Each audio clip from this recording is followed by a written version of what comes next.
On Focus today, we take a look at opportunities that exist in a downward market environment. Discussing this with me is Mr. Lucky Djebah. He's a dealer from Qual Invest Capital Limited.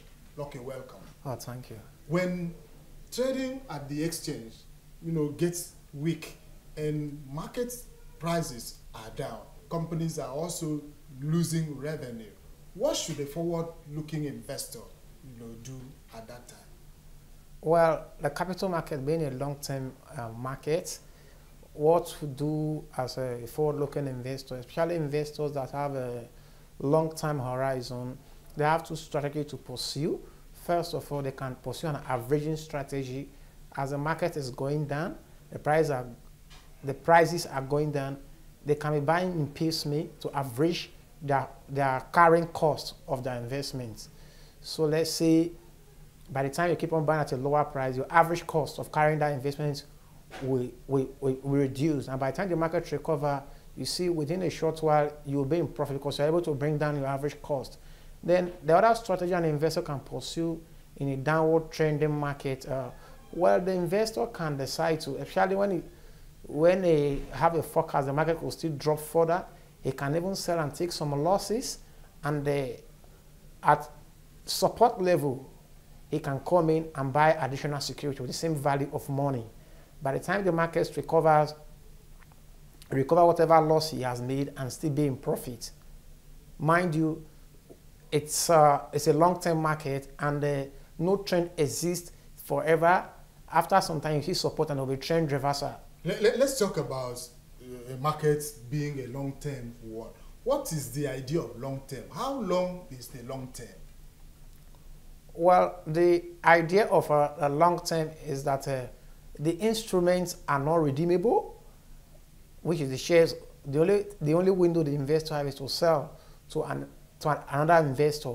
And probably two is because they are variable rate investment in terms of equity. What you see is that the long term is typically pattern along the business cycle, which could be a period of 6-7 years, could be a period of thereabout 6-7 years, 5 years. So you see a typical business cycle can run within 6 to 7 years. So when you say technically long term, we're looking at 6-7 years at least. Okay.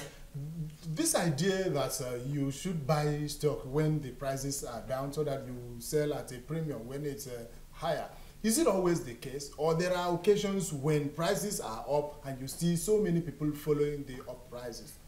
Well, depend on the kind of investor you are. You may be a momentum investor, a momentum trader, pursue momentum strategy. You buy stock that are appreciating in prices. Now, in such cases, you see, even when the prices are going up, you see investors still believe that these companies are doing well. That is why the prices are going up. So they still invest in anticipation that they keep on the pace of the performance. So based on that, you see investors buying when the prices are going up. On the other angle to it, there are value investors whereby the stock prices are going down. They have done the fundamental analysis. They see the stock commands value. They will still buy. It's all depending on the kind of strategy the investor is pursuing in the market. Let's look at staying, at the long term in the stock market. What benefits does an investor get, playing the stock market? Well, there are a lot of benefits an investor gets from playing in the stock market. Globally, on average, the equity market has always performed the fixed income market in terms of return. Beside the general return perspective that the stock market are on the long term, the stock market will perform the fixed income market. They are like your dividend you get, the investor gets dividend. The other benefit the investor gets, the investors sometimes gets bonus issuance. Then capital appreciation. Take for example, some stocks in our markets here today, like a Guaranteed Trust Bank, when they were listed at a very low price. But some of those stocks has returned over 100%. And I don't think that stock has have been listed average of say 25, 28 years. But the growth rate in terms of capital appreciation, you factor in bonus issue, it should be over 300%. So those are the kind of benefits you get from investing in the market, going long on the market. Beside the beside your dividend and bonus you receive from your investment, now there are investors that still place the market on a short-term basis. Now, we call them speculator. This group of investors make their living from speculating on shares, on the price of shares. So in the long term, they buy at a low, they sell at a high. So they earn a capital gain spread. So they make money from the market too. There's always this idea that an investor should consult a professional or an analyst to look at the market and then advise him before putting money on. I ask the question, can an investor sue his advisor or his analyst after being led to purchase a particular stock or do some investment that turns out to be in red and he loses money? Well, depend on the particular circumstance. Now, an investor, a professional in the market belongs to a professional organization, is aware that there are procedures he must follow through in making investment recommendation, making investment advice, taking investment action on behalf of the client. Now, especially for you making investment recommendation, there must be an adequate research, a reasonable base supported by adequate research. Where the advisor did not follow this process, the investor can write to the professional body which the analyst belongs, and if they find out, carry out investigation based on that they didn't follow the ideal process in making investment research or recommendations to clients, then the professional body can discipline the analyst. Then on the other way around, it's not too clear legally in Nigeria where an investment advisor gives an investment recommendation and did not do his due diligence, and the recommendation was not supported by adequate research. But do you think it is that easy for an investor to understand and come to a point to accuse the advisor that he didn't do good research?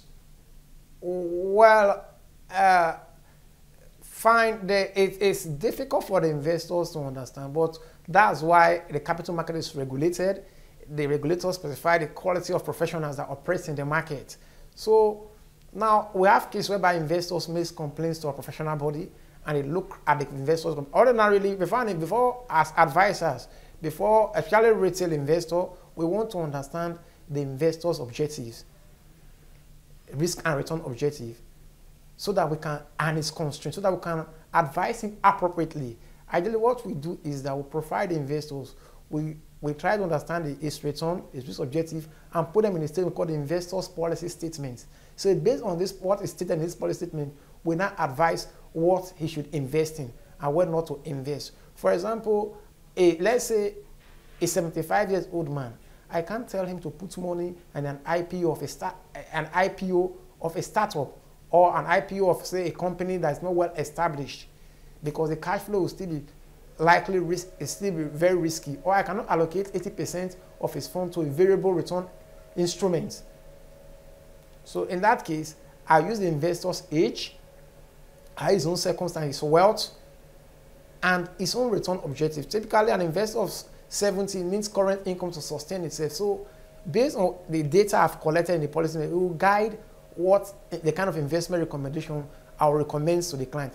However, where I recommend give him a recommendation that is not suitable for his circumstance, in that case, the client can write my professional body, and if possible, they can even discipline me.